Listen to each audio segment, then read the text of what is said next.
Are we ready, Lauren? Yes, ma'am. It is live on YouTube. Okay, thank you. Good evening, everyone. I want to call our Warren County Education Committee to order. I appreciate all of you being here. I see everybody is present.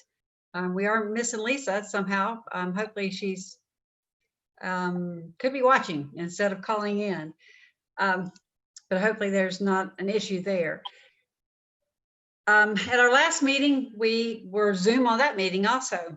And Commissioner Evans sent out the minutes of our last meeting. They was by email. Do I hear a motion to accept those minutes as received and dispense with the reading? Motion to accept and dispense of the reading. Is there a second? I second it. Okay, we've got a motion from Robert Hennessy and a second from Philip Stout. Any discussion? All in favor say aye. Aye. Aye. Okay, motion carries. So anyway, what we're going to do go through our regular agenda tonight, but before we start, I kind of mention about where we were last time when we talked about the opening of schools, and Mr. Swallows was just very, very busy trying to put together a plan planning on going to all the different schools and meeting with the principals and their staff and kind of going through the different scenarios and solving problems as they arise and answering questions. Then there was a board meeting that was also held, and trying to look again at our current status of the COVID virus in our community and across our state and what the recommendations were. There were medical representation at that school board meeting. The decision was made to plan to move ahead and go with this plan, and still working out the details. And of course, since then, I'm sure as Mr. Swallows mentioned numerous times, there'll be change after change after change until we get what we think is the best thing happening for all of our kids. And with some going person to person, and the VIP program, and also their homeschool program. So we've asked Mr. Swallows tonight if he will give us our most current update and how he felt his going to the schools and meeting with the principals and the teachers, how all of that has gone, and if he has any major concerns right now, and just a whole kind of if you would, just an update of where we are and what the next 5 days are going to be. Oh man, if I could predict what the next 5 days were going to be, that would be great. Thank you for giving me the opportunity to be on with you all today. If I go too long, somebody just wave at me and I'll shut up, because I just got off a Facebook Live session with that went about an hour and 10 minutes, trying to do the best I can to put out as much information as we can. And so just like Commissioner Brown said, we're just in a time that is unprecedented. We're dealing with changes and lots of different issues that have come up, even since we passed our plan back in June to return to school. It's just, that was in June, that was in late June, and here we are in early August, and lots of things have changed. So let me just try to take it in stages. Like Commissioner Brown mentioned, it wasn't, Warren County Schools typically has a general session where every teacher and comes to one meeting, and we go through several different things. We didn't feel like obviously that was a smart thing to do this year. So we set about going out to each school individually, myself, Autumn Turner and Carl Curtis, and we just took the reopening plan as it was at that time and presented it to all the schools and their faculty and staff, and really tried to set the tone for the school year and get ourselves kind of our minds wrapped around where we're headed and what we're doing. And so those were extremely productive. It actually gave us a chance to get feedback from our teachers as well. I enjoyed that very much. Being a brand new guy, it gave me an opportunity to meet a lot of them, see a lot of them, and get to meet and talk to them. And that's not easy right now, getting to meet and talk to a lot of people. So that was good, and we spent a lot of time gathering their feedback and trying to adjust our plan as we saw appropriate, and give them the chance to wrap their minds around as much as they could to get themselves ready too. So just some Cliff Notes version of where we are. We passed a plan to offer a couple of different things. As Commissioner Brown said, a traditional return to school in a hybrid format where for the first 2.5 weeks, we would only have half our students on one day, and A through L would be in the traditional environment. M through Z would be learning remotely or online. And then the next day, those two would switch. That's being done to make things a little bit easier on us as far as health screening. It gives us an better opportunity to distance appropriately because we've got less students in the traditional building. And it just gives us a chance to teach and model expectations through that. So we're going to do that as currently. The plan calls for 2.5 weeks of that. And we're going to continue to monitor that. I just told the Facebook Live group that, there's a possible extension of that format depending upon where we are. But right now we're taking it day by day. With that being said, we are tasked really with two things this year that we're focusing on, and that's what we talked about with all our faculties and our staffs at our school, is that the requirement is there that we have to educate all our students for 180 days this year. It's different. I want people to know it's different than what March, April, and May were. At that point, 180-day requirement was being waived. Grades were halted as of March the 20th. And so it looks very different this year than it did, than it did at the end of last year. So we have that requirement, and we're working through that. As most of you know, the governor came out in a press conference last Tuesday and advocated strongly for the reopening of schools in some form or fashion, and provided a lot of information, and it actually is providing a lot of materials with PPE and masks and all that different stuff. And so he's advocating, I believe, and the commissioner's advocating for that, our school board, and we are advocating for that because we understand what our schools provide for so many students. And I said this on Facebook. Not only are we providing for them educationally, we provide for them socially, we provide for them emotionally, we provide food for them, we provide just lots of different things. And so we understand that it's necessary in some form to have a traditional return to school as safely as possible. And so that's the second part of our plan, is that we have to provide safety for all. And so with that being said, we completely understand and we completely get that there are students that are at risk health-wise. There are families at home that are at risk health-wise. And so we feel like it's important to offer an alternative to those families. And so we are expanding our VIP at home learning option, which again is just, Commissioner Brown called it homeschool, which is basically that. We are going to provide education to our students that choose to be at home through that program. We're asking them to make a 9-week commitment to that. And so really, I feel like we're offering an education for all our students crafted for what's best for them. If they've applied for the VIP at home program, they're going to get into it. We'll be communicating that. The deadline, and anybody watching this needs to see that the deadline for that is at 4 o'clock tomorrow afternoon, August the 4th. That application is on our school website.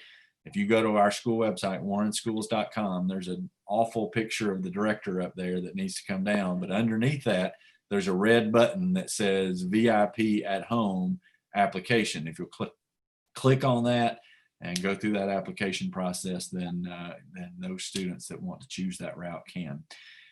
We're also focusing heavily on providing that education in the remote environment. That'll be done through Google Classroom, and there'll be lots of things that go into that.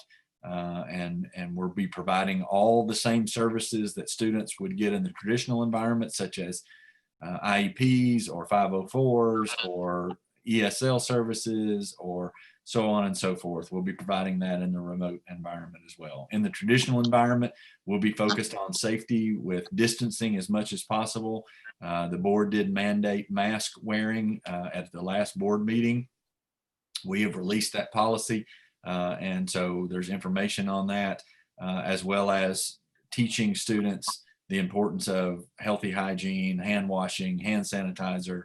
As a part of the governor's release, they're going to be providing 80,000 classroom kits of PPE, which basically consists of masks, a year's supply of masks, hand sanitizer, and a lot of different things that we're going to be working through with that. So just a lot of things that go into this. We did release a comprehensive plan via social media and via our website. It's 39 pages long.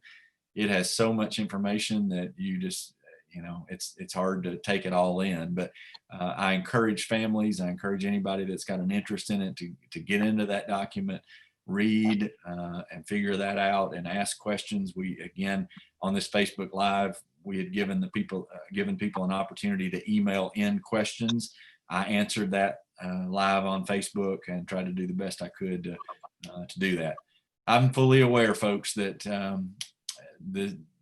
I'm making some decisions that are unpopular, and I'm sorry for that. I wish that I could.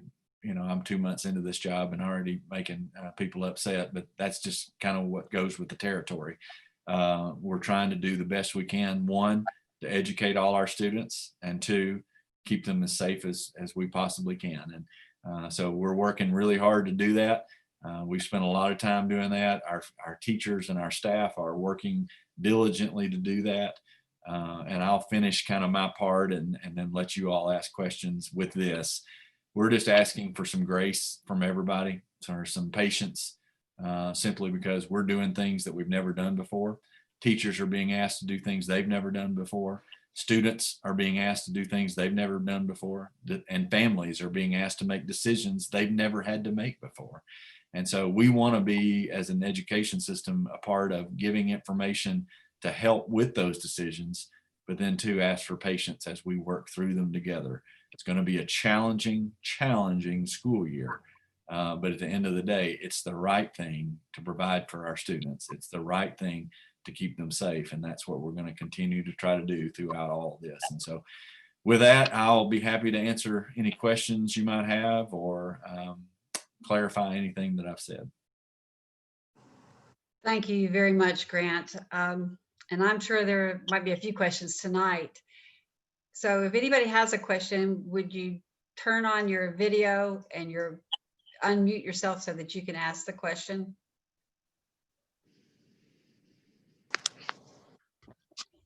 Deborah, are you ready to ask a question? Yes, please. Okay, go ahead. Okay, thank you, Director Swallows. As you know, I've been in touch with you via email through many concerns that people have reached out to me about. One of the concerns is Dr. Birx of the White House Task Force met with Governor Lee and told him she advised against opening schools physically, that it's not safe, and that our state really needed to get this under control because the way we're handling it is not working. So it appears the governor did not take her advice. So as individual school districts, you have to do what the governor says? You cannot take her advice? Do I understand that correctly? Now, the governor has not put out a mandate. All right. He did not mandate. So he has not said you have to do one way or the other. Now, Okay. and we are taking his advice in trying to provide family choice. He uses that term, where as divisive as this argument is, there's people that really want to send their students back to school, and there are Yes. some that are very afraid of it. And so we I think as a school district are really trying to provide both those avenues. And that's kind of what we're subscribing to with the governor. Thank you. I do have one other question, or should I wait? Go ahead. And I missed your Facebook Live. I regret that, but I'm hoping I can watch it later. And you may have addressed this, but I've had people ask me, what are the plans for lockdown drills and fire drills and tornado drills as far as keeping the social distancing? Great question. One that we talked about today, and I'm going to be 100% honest with you. We haven't crossed that bridge yet. We are working to make sure that our plans consist of appropriately distancing, but we also know fire drills and safety drills have to happen in the first 30 days of school. And so we've got to address that. Now, fire drills are a little bit easier because we're going outside. And so we don't really have to worry about that. But safety drills, especially in the hybrid version, I can tell you after walking through school buildings, the hybrid version gives us the best chance to distance appropriately. And that's the reason we submitted that plan at the beginning. And I think at the end of the day, there's some wisdom in being able to continue that. And that's what I want people to know is that we're not, if you watched the board meeting a couple of weeks ago, we're not set in stone with exactly what we're doing. We're continuing to monitor that. If we need to continue the hybrid model, then we'll look at that. Great data point with what you're talking about, looking at the drills, looking at all those things that go into that, because at any time we're putting students at risk, then we've got to go to a remote learning environment. That's our job. That's what we're tasked with. But we also know that the traditional environment offers us some things that we don't have in the remote learning environment. So that's the reason we're trying to navigate both those waters and make sure that we're prepared for anything. That's a great question. I appreciate you asking that. And we're going to get on that. So that's good. And before I cut off my video, I want to tell you, I appreciate you. I know, I doubt you sleep at night, and I feel bad for you taking this job and then being thrown to the lions. So, you know, you got my support, and this is a nightmare for every one of us. Well, so thank you, and best of everything. And it does look like you are actually trying to think of everything, and I know that's impossible, but.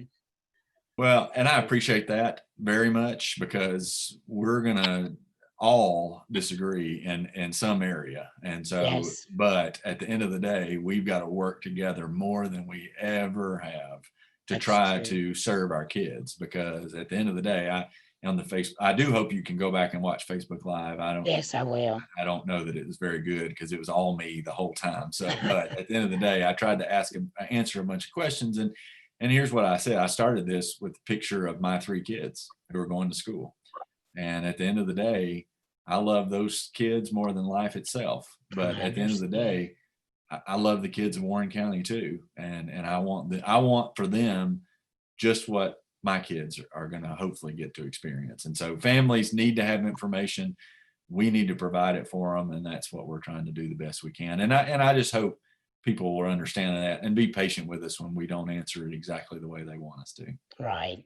I think fear, we all have fear about this at different levels and over different issues. So it's a hard job you've stepped into.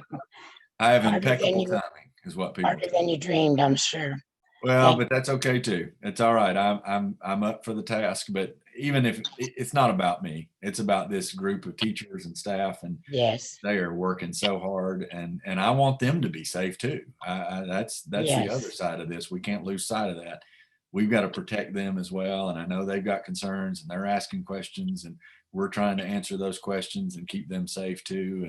And that's just as important. And I appreciate our school board debating this. If you go back on YouTube, they spent a lot of time debating it, whereas we could have just gone in and spent 10 minutes and said, we're going to do this the way we said we're going to do it, but they didn't do that. And no, it was over 2 hours. It was. Yes. Thank you. Grant, I have a question. I listened to the report on the number of computers that were purchased from the grant money and that Vicki Dodd has worked hard on and Dr. Bennett, but it's still not enough for every child in Warren County school system that needs a computer or doesn't have internet access. How are we addressing that? Great question too. And again, I shared with on Facebook Live, but one of the, I won't say controversial, but one of the more passionate things that people are worried about is because I share that same concern. We've surveyed our families actually a couple times on who has a device and who has internet access at home. And so to answer your first question, as a part of our CARES Act or the ESSER Act, the Relief Act, we were given quite a bit of money to purchase some devices, which we did. We ordered almost 500, right around 500 devices that we can put in the hands of our students, as well as about that many for our teachers. Well, guess what? Everybody in the country and really a lot of the world is also ordering devices. All right. So we're struggling to get those delivered to us, even though we put the order in on July 1, which was the very first date that we could do that. Also, with that being said, Warren County has done a great job over the last few years of trying to go what they call 1-to-1, which means one student, one device. And we are to that point in our higher grades, but we get down to our lower grades and we're just not there yet. That's a lot of money. It's a lot of upkeep, a lot of that stuff. And so I think had we had to do it over again in any school district, we would have spent whatever money we had to have to get us to that capability right now, but simply we're just not there yet. And so when the VIP program was initially offered, the device, the application said that the student has to provide their own device and their own internet access. That was done for a couple of reasons. One, we don't have enough devices for everyone. But two, we certainly don't have a whole lot of opportunity for access. Now, we're working on those things. We're working to add devices. We're also working to add internet access in our school building parking lots. And I think there's some community grants that are going around to try to increase access. But ultimately, at the end of the day, if we had to provide a device for every student in our district, we just couldn't do it. Now, we can mitigate that. Is that because of money or because it's just not even available? Well, a couple of different things. One is money, but two is just availability. But what I was coming to was to say that we know there are families in Warren County School District that have devices at home. All right. Mhm. So if they will work with us and students are learning remotely and using their own device, that's going to free up other devices for families that are in need. Okay. And so once we can inventory that, once we can get in and realize where everybody is, then that gives us an ability to make an informed decision. And I looked right at the camera in the Facebook Live section, and I guarantee you my technology folks are probably mad at me, but at this point, I just said, if there's a need for a student to be in the VIP program and the only thing holding them back is a device, then I just said, you reach out to me personally and I'll try to figure out a way. Now, I can just tell you, we can't do that for everybody. There's just no. How much money would it take to give that for a child? Well, right now, the money is not as much of a concern as the availability. All right. But at the end of the day, we've got to inventory what we have. When the new devices come in, we've got to inventory what is, you need to understand too, coming off of last year, yes, we've sent devices home. And so we're still trying to get some of those back because we never came back to school, right? So it's our technology department is on it. I'm telling you, they have done a fantastic job of providing, and really we're way ahead of a lot of other school districts because of the work that's been done by Dr. Haley and her staff for years, really. But at the end of the day, we have to prioritize at this point. And I don't want a family that's choosing the at-home learning to let the device stand in their way, they need to contact me if that's the case, and we'll try to work out something for them. Great. I'm just Great. telling you, I can't say to you today, oh, we'll provide a device for everybody, because we can't possibly do that. Okay. Does anybody else have any questions at this time? Arlene, if I may. Yes, go ahead, Robert. Director Swallows, good evening. Thank you for attending. Two questions. Number one is the attendance recording of the students through virtual learning compared to physical learning at the location. Could you address that? And then second part of the question is, the educators that we have that are at high risk, is there some kind of format that they have reached out to you to try to evaluate their situation? And it certainly wouldn't seem justifiable if those individuals were chastised because of that particular physical disability in some sort of sense, or a high risk. We may have a young educator that may be with child or something to that. Are those people going to be taken care of, or is there a program or something like that that they can fall into and do virtual classrooms in a safe environment? And that's all I have. Thank you for your good work. Appreciate it. Absolutely. Thank you, and good evening to you. Thank you. Those are two great questions. So let me start with attendance first. Attendance, again, is going to be different than it was in March, April, and May. Because we have the 180-day requirement, the State Board of Education has basically said attendance is still necessary. All right. So here's how that works. The folks that attend in the traditional environment, obviously, we know whether they're there or not. If they're in the remote environment, they are requiring us to what they call is to collect what they call artifacts. Now, artifacts can be a couple different things. One, that could be login information, time spent on task, which we can collect based on Google Classroom or Edgenuity or whatever platform we're using. And then furthermore, though, an artifact could be student work. So if a student's learning in a remote environment, they submit an assignment or submit 2 assignments or submit all their assignments, which is what we prefer, they would get credit for attendance that day. If they don't submit that work, then they would be counted absent for that day. And then furthermore, that absentee, counts against them, and there's truancy rules and so on. So it gives us a little bit of accountability. And so I want parents to know that it's very different than March, April, and May, when you went home and we gave you work and said, do it if you want to. It's different now. All right. Because with that still comes accountability. At this point, our students will still be tested in April, May, in April and May. And so even if they're in the VIP homeschool program, they're going to have to be tested.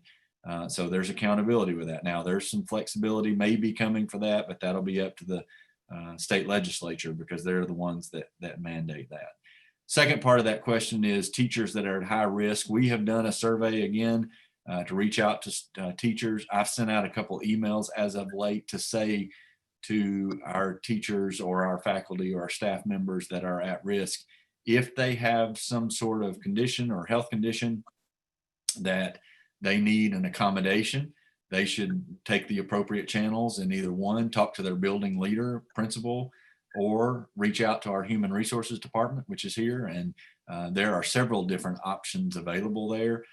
With so many students in our VIP program, we could potentially offer some accommodations for teachers to teach in that virtual environment. We're still trying to figure that out because the application hasn't closed yet. We need that application to get to close so that we can determine how many students are there and then decide what staffing issues would take place from there.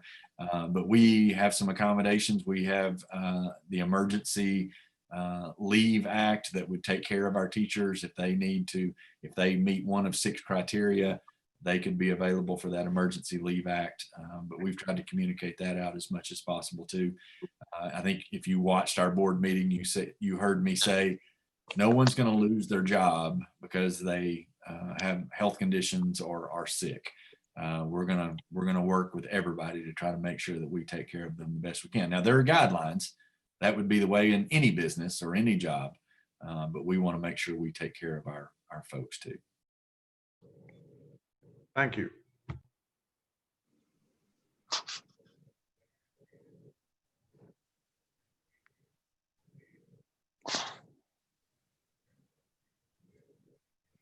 All right, if there's nothing else on that, we're going to move on to getting an update from.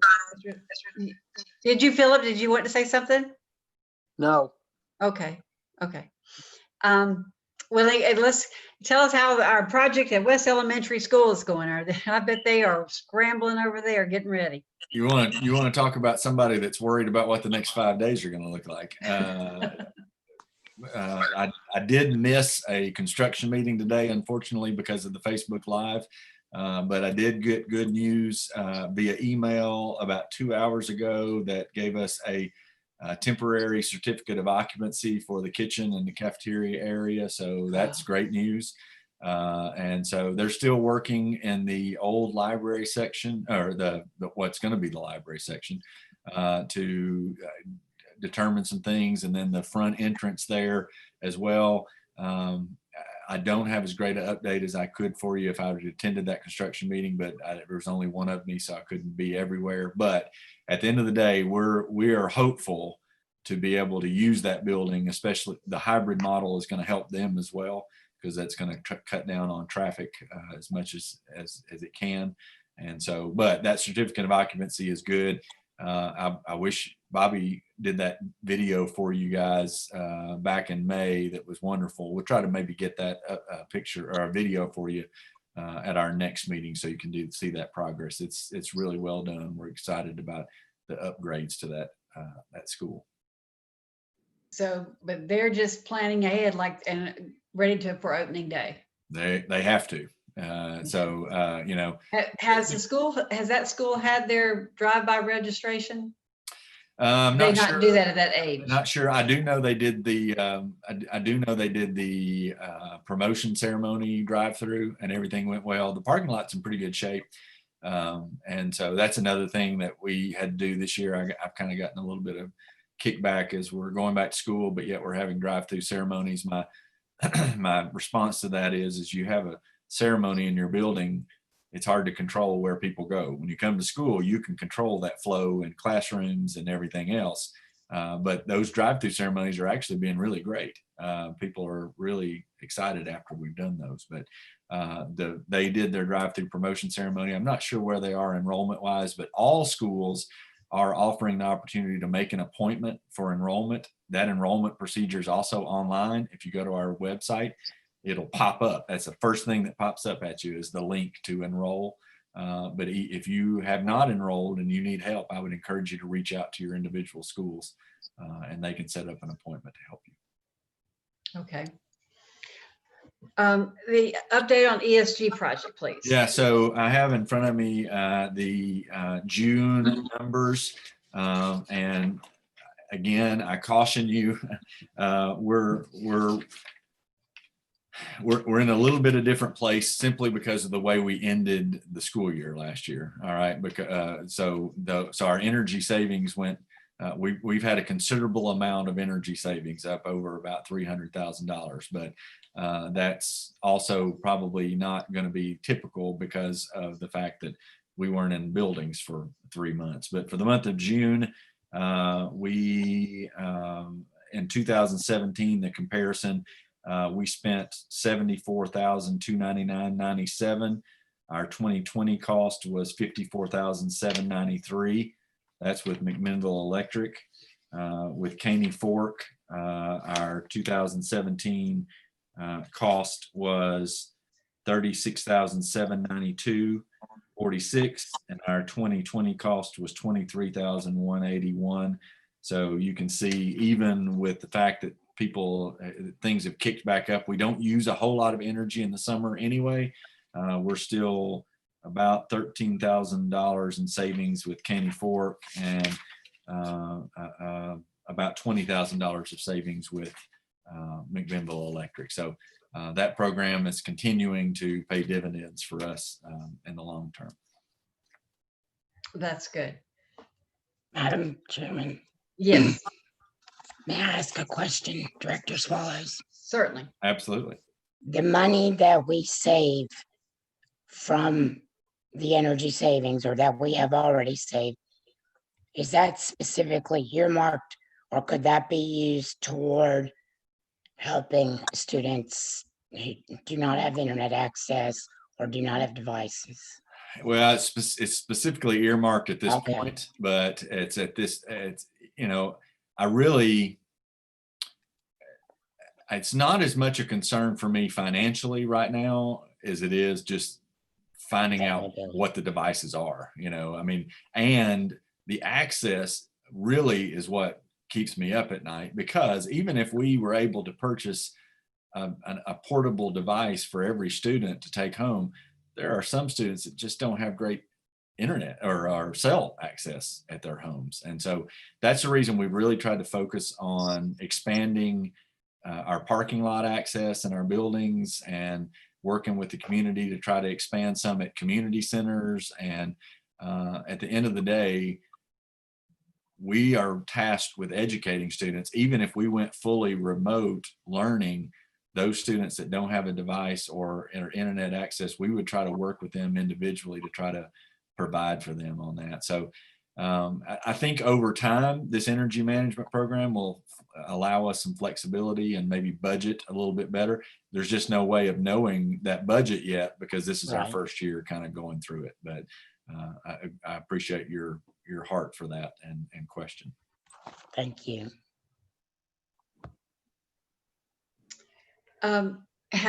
There's not a member of our school board present, but is there anything from the school board that you want to report on? I just appreciate, I know they've been inundated with feedback. I guess that'll be the right term to use. I'm sure just like you all have. And they're trying their best to answer and be diligent with that. And I just really appreciate them and how being aware and trying to educate themselves and make the best possible decision for our school system. And so, of course, as you all are well aware too, there's an election coming up on Thursday, and a couple, some of them are up for re-election, and there's an election that goes there. So I would encourage everybody to use their public voice and cast votes. And so that's the one issue we'll be dealing with after Thursday. If we do see a need to alter our reopening plan, then we've discussed the potential of calling a special call board meeting. And if we were to have to do that, then we can do that. There's lots of different variables that go into that, but we'll do that if we see fit. And I appreciate them and all their work, and appreciate you all. I know you're probably getting a lot of feedback too. And I want you to push them our way, and so that we can try to answer any questions you all are getting.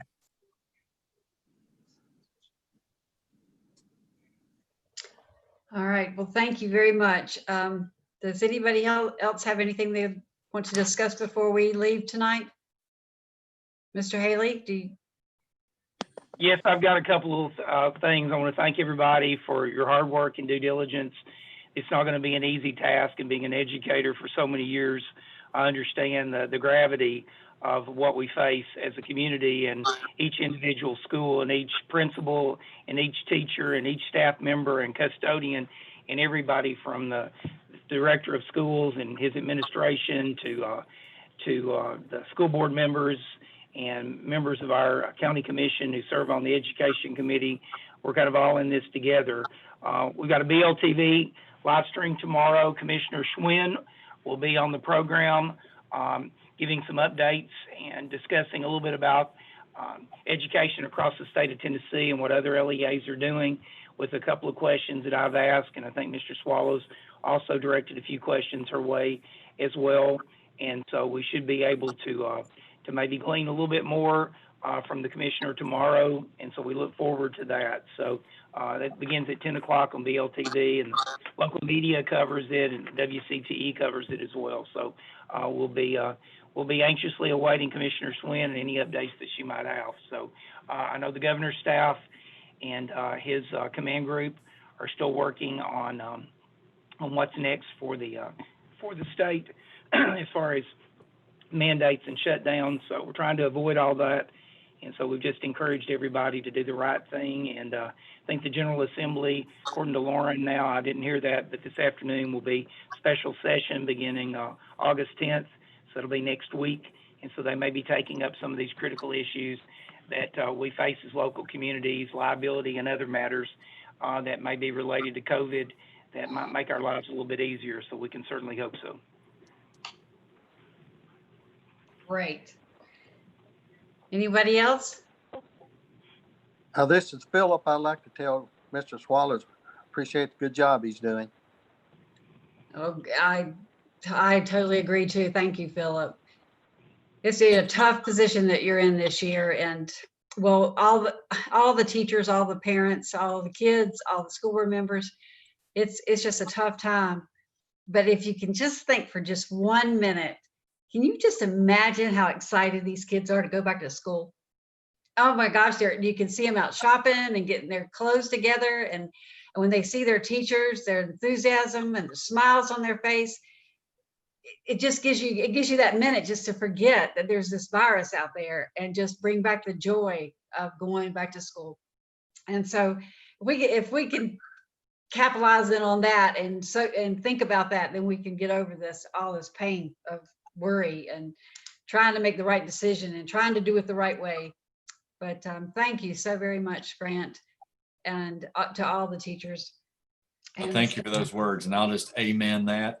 I'll tell you what I've told them, and I will promise to not preach right here. But just as you said, as an educator, and Mr. Haley knows as an former educator, what a fantastic opportunity for us to have students that want to be at school. They want to be at school, and now they want to be safe, and they're concerned, but we can do that. But to be able to, wrap our hands around being able to educate students that felt like they've had something taken away from them, that want to come back and want to be a part, that's just a fantastic opportunity for us. And so please, y'all are thanking me, and I appreciate that so much, but do whatever you can to thank those teachers and those staff members that can't wait to love on their students when they get a chance to get them back. All right. Well, if there isn't anybody else before we have a motion to adjourn. Carlene, Okay, David. Go David, ahead. Mr. Swallows, I just want to let you know I appreciate you, what you're doing, and I hope everything works out. Worried just like everybody else, not only for students in the classroom, but for the athletes. And I hope everything works out good. And I'm 100% behind you and behind our school system. Thank you so much. Thank you. All right, well, do I hear a motion to adjourn? I make the motion, we adjourn. I second. Okay, we will be adjourning. Thank you all again for coming to Zoom tonight. Thank you. Good night. Thank you. Good night. Thank you.